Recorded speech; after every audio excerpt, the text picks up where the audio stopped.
नामाशिवाय ज्या तत्वाला, नामाशिवाय ज्या भेदाला आणि नामाशिवाय ज्या शास्त्राला उपदेशच केला नाही, असं नाम आणि असा देव या विश्वामध्ये नाही की ज्याला नामाची निर्मिती नाही, असा विश्वाचा मालक पंढरीशी पांडुरंग परमात्मा आहे महाराज. मग त्या देवाला काहीच लागत नाही, फक्त नाम पाहिजे महाराज. बऱ्याच वेळेस असा गैरसमज होतो मानवाचा की आपण देवासाठी काय करावं, देवासाठी काहीच करण्याची गरज नाही, पण नामचिंतन केल्याशिवाय राहू नका. महाराज सांगतात तो देव आम्हाला तुम्ही दाखवत आहे, तो कलियुगाचा उद्धार करणार आहे, तो कलियुगामध्ये सकल जीवाला प्राप्त होणारा देव आहे. 3 युगामध्ये असे देव झाले की त्या देवाकडे जावं लागलं, पण कलियुगात असा देव आहे की देव भक्तासाठी येतो महाराज. त्याचं नाव भिवरीच्या तीरी उभा असणारा पंढरीशी पांडुरंग परमात्मा आहे. जो देव नामदेवरांच्या हातून जेवतो असा देव पंढरीशी पांडुरंग परमात्मा. काही युगामध्ये देवाला भक्ताकडे जावं लागलं, पण त्या देवाला संकटामध्ये जावं लागलं. पण संत सांगता देवा आमच्या संकटात तू कदापि येऊ नको. त्याचं कारण आहे जगी ऐसा बाप व्हावा, ज्यांचा वंश मुक्तीस जावा, आणि पोटा येता हरले पापा, ज्ञानदेव माये बापा, मुळी बाप होता ज्ञानी, आणि तरीच आम्ही लागलो ध्यानी. देवा तुला आमच्या संकटात येण्याची गरज नाही, आमचा बाप ज्ञानी आहे, त्याचं नाव संत ज्ञानोबर आहे. विश्वामध्ये असणारी जगाची माया आहे, आणि असे संत आमच्या जीवनामध्ये लाभले आहे.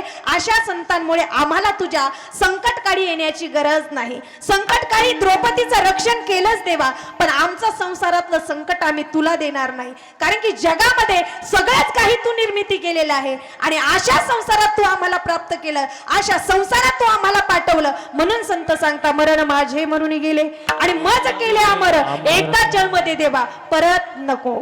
संत परत जन्माला आले नाही, विश्वामध्ये संत एकदा जन्माला आले, मानवाला परत परत जन्माला यावं लागतं.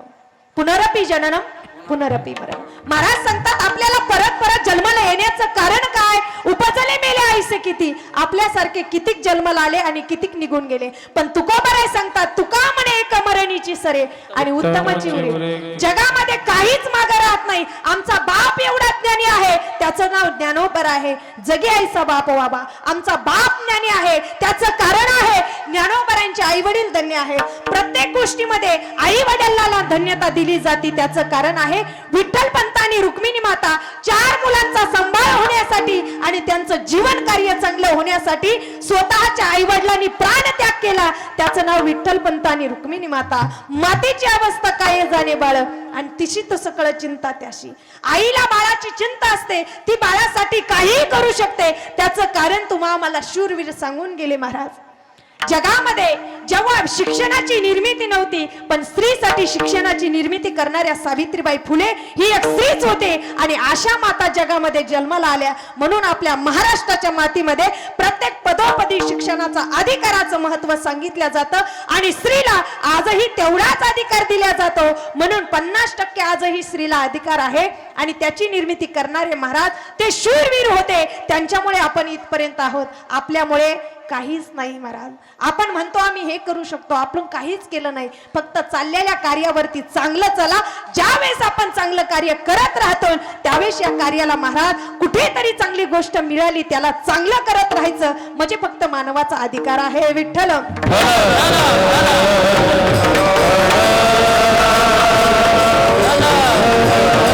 महाराज म्हणतात तुका म्हणे मरणीची सरे, आमचं मरण इथपर्यंत स्टॉप झालं, पण आमच्या मरणाचं कार्य आजही अमर आहे. आपण जगून सुद्धा काही करू शकत नाही. संत मरूनही काहीतरी करतात, मरून एक वेळेस वापस येत नाहीत, पण आपण परत परत वापस येतो. पण काय करतो महाराज? काहीच नाही.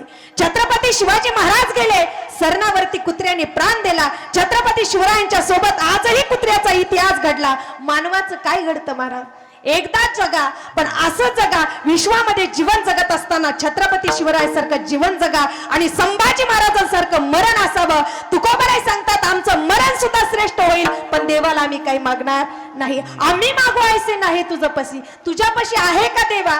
आम्ही जगामध्ये तू निर्मिती करणार आहे, पण नामधारकाचा ठसा जो आहे तो तुझ्याकडे नाही. तुकोबाराय सांगतात देवा आम्ही जे करतो ते तुझ्याकडे नाही, पण तो देव तरी कोणता ज्याने गीतेचा उपदेश केलाय? तो पंढरीशी पांडुरंग परमात्मा बिवरच्या तीरी उभा राहून सकल जीवाचा सांभाळ करतो. अभंगाच्या 4थ्या ज्ञान गीता जेने उपदेशी, गीता जेने उपदेशी,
सांगतात, सगळ्या देवानी ज्या भगवान परमात्म्याने नामचिंतनाचं वर्णन केलं आहे संतांनी, गीतेचा उपदेश तरी कोणी केला?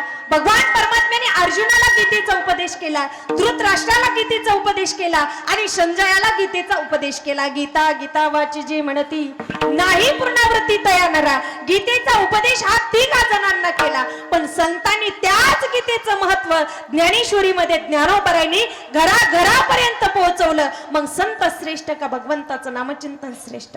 संतांमुळे देवाचं नामचिंतन आमच्या जीवनामध्ये मिळालं. ज्ञानोबरांनी घराघरापर्यंत ज्ञानेश्वरी पोहोचवली, तीच गीता महाराज. आणि त्या ज्ञानेश्वरीमध्ये माझ्या पंढरीशी पंडोबा परमात्म्याचं नामचिंतन धारण केलं. भगवान परमात्म्याने कृष्ण भगवंतांनी फक्त 3 जणांमध्ये मर्यादित गीता केली, पण ज्ञानोबरांनी सगळ्या जगापर्यंत ज्ञानेश्वरी पोहोचवली. एक ओवी तरी अनुभवावी. संतांनी एक ओवी जरी जीवनामध्ये आपल्या अट्टहासाने घेतली तर ती ओवी महाराज तुम्हाला मोक्ष देईल, एवढा अट्टहास माझ्या संतांचा होता. मग तुकोबाराय सांगतात, आजही आमच्या का लक्षात येत नाही? संत तुम्हा आम्हाला जागा करतात. आजही महाराज महिला कीर्तनकार म्हटलं की महिलांचा सुद्धा पुरुषांचा सुद्धा एक गैरसमज आहे. कीर्तनकाराने हसायचं कीर्तन सांगावं किंवा मनोरंजनाचं कीर्तन सांगावं. महाराज एक संसार आपल्याला मनोरंजनासाठीच दिलेला आहे आणि त्याच्यामधून एक दिवस हसायचं आणि एक दिवस रडायचं. कधी सुख आणि कधी दुःख आहे. आणि त्याच्यात जर परमार्थामध्ये भक्तीमध्ये सुद्धा तुम्ही सुखाची अपेक्षा करत असाल आणि त्याच्यामध्ये हसण्यासाठी वापरत असताल काही गोष्टी, तर महाराज त्या शक्य नाही. त्या इथं बसून तरी ऐकायची अपेक्षा आपण केली नाही पाहिजे. जगाचा विषय द्या सोडून. इथे बसून कमीत कमी आपण देवाचं नामचिंतन ऐकावं. आयुष्यामध्ये संतांनी 1 तास आणि 1 क्षण सांगितला, त्याच्यातला 1 तास सुद्धा आपण देवासाठी देऊ शकत नाही आणि त्याच्यातही आपण संसाराच्या गोष्टी अपेक्षित करीत असतो, तर इथं बसण्यात आणि घरी बसण्यात फरक काहीच कळणार. मग महाराज घरी बसलेलाच पुरतं एवढा अट्टहास करण्याची काय गरज आहे? माईक सिस्टीम, गायनाचार्य, मृदंगाचार्य, कीर्तनकार, एवढ्या मोठ्या गोष्टी करण्याची गरज नाही. तुम्ही घरी बसून सुद्धा टीव्हीमुळे मोबाईलमुळे हसू शकता. कीर्तनात बसून जर अपेक्षा करत असाल तर सप्ताह करण्याची अट्टहास गरज नाही महाराज. कारण की इथं बसल्यानंतर संतांनी तुम्हाला उपदेश केलाय, बाबानो आता जागा रे बाहिनो जागा, आता तरी तुम्ही जागा. आणि आता जर जागले नाही तर महाराज मेल्यावरती तुम्हाला काय करावं लागेल? काळाची एवढी पडेल बा जेव्हा, तेथे कुणीच सोडवणार नाही महाराज. तुमच्या अंगावरती काळाची उडी प्रत्येक जीवाला काळ खाणार आहे महाराज. एक दिवस काळाची उडी पडणार आहे, पण त्या अगोदर महाराज म्हणतात तुम्ही जागा व्हा. आणि इथं बी तुम्ही जागे झाले नाही ना तर महाराज म्हणतात तुम्हाला कुठंच जागा मिळणार नाही. इथं बसून जागा प्राप्त करा. विठ्ठल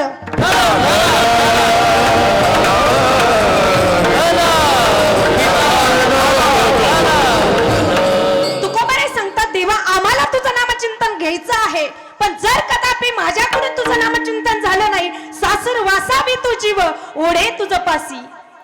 देवा मी एक सासुरवासा जीव आहे. या सासुरवासा जीवाकडून जर तुझी भक्ती झाली नाही तर असं समज जेव्हा की तू माझी सासू आहे आणि मी तुझी. या सासू पुढे या जीवाला काय होतं देवा? संसार रूपी सासू मला काय करते? जागू देत नाही आणि मला तुझ्यापर्यंत येऊ देत नाही. संसार रूपी सासू प्रत्येक जीवाला माया जाळामध्ये अडकून ठेवते. पण देवा मला असं वाटतं प्रभातीची वाटे तुमच्या यावी दर्शनाशी. सकाळीच वाटतं देवा तुझ्या दर्शनाला यावं, पण येथे न चली चोरी उरली राहे वास. इथं चोरी चालत नाही, इथं लबाडी चालत नाही आणि इथं हसणं सुद्धा चालत नाही. कीर्तनात बसून जर बडबड केली तर बेनकीचा जन्म मिळतो आणि महाराजांनीच व्यर्थ बडबड केली तर त्याला कोणाचा जन्म मिळेल? मग लोकांनी सुद्धा अपेक्षा करू नये महाराज इथं बसल्यावर तरी निदान.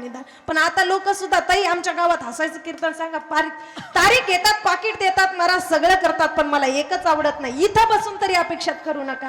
ज्या छत्रपती शिवरायांनी 2 तास जिजाऊ साहेबांनी महलामध्ये तुकोबरायांचं कीर्तन ठेवावं आणि तुकोबरायांच्या कीर्तनामध्ये छत्रपती शिवाजी महाराज आणि संभाजी महाराज मांडी घालून कीर्तन ऐकत होते. ज्याचा इतिहास घडला अशा राजांनी कीर्तन ऐकलं. नोया हा महिमा सामान्य संतांचा, हा महिमा सामान्य नाही. कीर्तन चांग, कीर्तन चांग आणि होय अंग हरिरूप. या कीर्तनात बसल्यानंतर देव नसतो. याच कीर्तनात मिलेली गाय जिवंत होते आणि ज्या संतांनी देवाला संतांनी आशीर्वाद दिला मेलेला माणूस जिवंत होतो.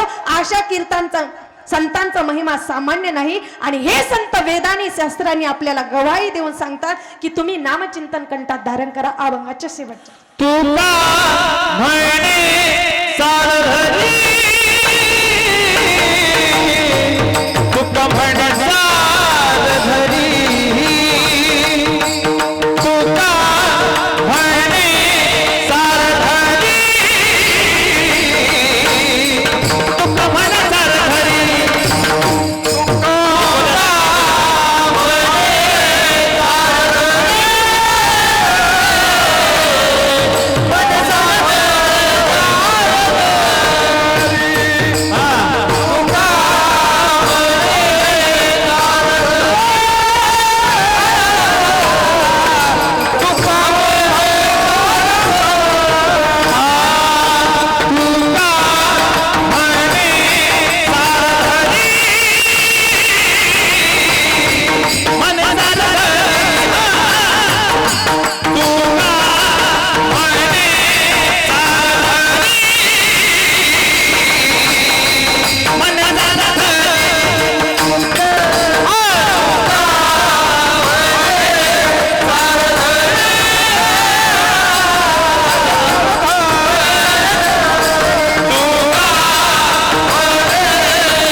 Kavaya